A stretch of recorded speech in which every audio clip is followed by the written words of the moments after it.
एक राजा था जिसकी 4 पत्नियां थी। वो राजा अपनी चारों पत्नियों से प्यार तो करता था, लेकिन चौथी पत्नी को सबसे ज्यादा प्यार करता था। हमेशा उसके लिए कुछ उपहार लाता, उसकी खुशी का पूरा ध्यान रखता, महंगे तोहफे देते रहता। साम्राज्य में सबसे बेस्ट चीजें उस चौथी पत्नी को दे दिया करता। उसी राजा की तीसरी पत्नी बहुत खूबसूरत थी, इसीलिए वो उसका इस्तेमाल करके पड़ोस के राज्यों में दिखावा करता। वो उससे सिर्फ इसलिए प्यार करता था क्योंकि उसकी मदद से वो पड़ोस के राज्यों के राजाओं को जलाता रहता था। उसी राजा की जो दूसरी नंबर की पत्नी थी वो बहुत अच्छी थी, शांत स्वभाव वाली थी और गुणों से संपूर्ण थी। जब भी राजा को अपने राज्य में कोई बड़ी समस्या का सामना करना पड़ता था या कोई बड़ी मुसीबत में होता और उसे फैसले लेने में दिक्कत होती, तब वो राजा दूसरी नंबर की पत्नी के पास जाता। और वो इतनी बुद्धिमान थी कि बहुत आसानी से राजा की बड़ी से बड़ी समस्या का हल बताकर राजा को खुश कर देती। अब राजा की जो पहली नंबर की पत्नी थी वो बहुत वफादार, बहुत ही ईमानदार थी।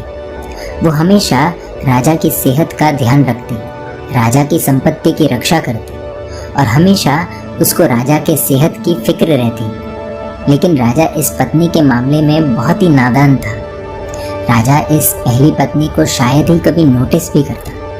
प्रेम तो बहुत दूर की बात, पूरे दिन में शायद ही एक बार भी इस पत्नी का ध्यान भी आता। एक दिन राजा बीमार पड़ गया, इतना बीमार कि उसे ये एहसास हो गया था कि वो अब हमेशा के लिए इस दुनिया से विदा होने वाला है। उसे भनक लग गई थी कि किसी भी वक्त उसकी मृत्यु हो सकती है। उसके मन में ये ख्याल आया कि अभी जीवित अवस्था में तो उसके पास 4 पत्नियां हैं, लेकिन मरने के बाद तो एकदम अकेला हो जाएगा। उसने अपनी चौथी नंबर की पत्नी को बुलाया और पूछा कि मैंने तुम्हें सबसे ज्यादा प्यार किया, अब मैं मरने वाला हूँ, तो क्या तुम मेरे साथ आ सकती हो और मृत्यु के बाद भी मेरे साथ रह सकती हो? चौथी पत्नी बिना एक भी शब्द बोले राजा से दूर चली गई। राजा को उसका ये रूप देखकर बहुत दुख हुआ। उसने सोचा कि वक्त बर्बाद करने से कोई मतलब नहीं है, इसीलिए जल्दी से उसने अपनी तीसरी पत्नी को बुलाया और वही सवाल दोहराया कि क्या तुम मेरे साथ मर सकती हो और मृत्यु के बाद तुम मेरे साथ रह सकती हो? तीसरी पत्नी ने भी सीधा मना कर दिया, ये कहकर कि जिंदगी बहुत अच्छी है और तुम्हारे मरने के बाद मैं किसी और से शादी कर लूंगी। जब ये शब्द तीसरी पत्नी से सुने तो राजा का दिल एकदम से टूट गया। अब बिना देरी किए उसने अपनी दूसरी पत्नी को बुलाया और वही सवाल दोहराया। राजा ने सोचा अभी तक हर समस्या का समाधान इस दूसरी पत्नी ने किया है, तो इसका भी हल उसके पास जरूर होगा। लेकिन राजा को इस बार भी निराशा ही हाथ लगी। इस पत्नी ने कह दिया कि माफ करना, क्योंकि इस बार मैं आपकी कोई मदद नहीं कर सकती। राजा पूरी तरह से टूट गया। फिर बाहर से एक आवाज आई कि मैं तुम्हारे साथ चलूंगी, चाहे तुम जहाँ भी जाओ मैं साथ दूंगी। राजा ने आंखों में आंसू के साथ नजरें उठाई और देखा तो ये पहली पत्नी थी।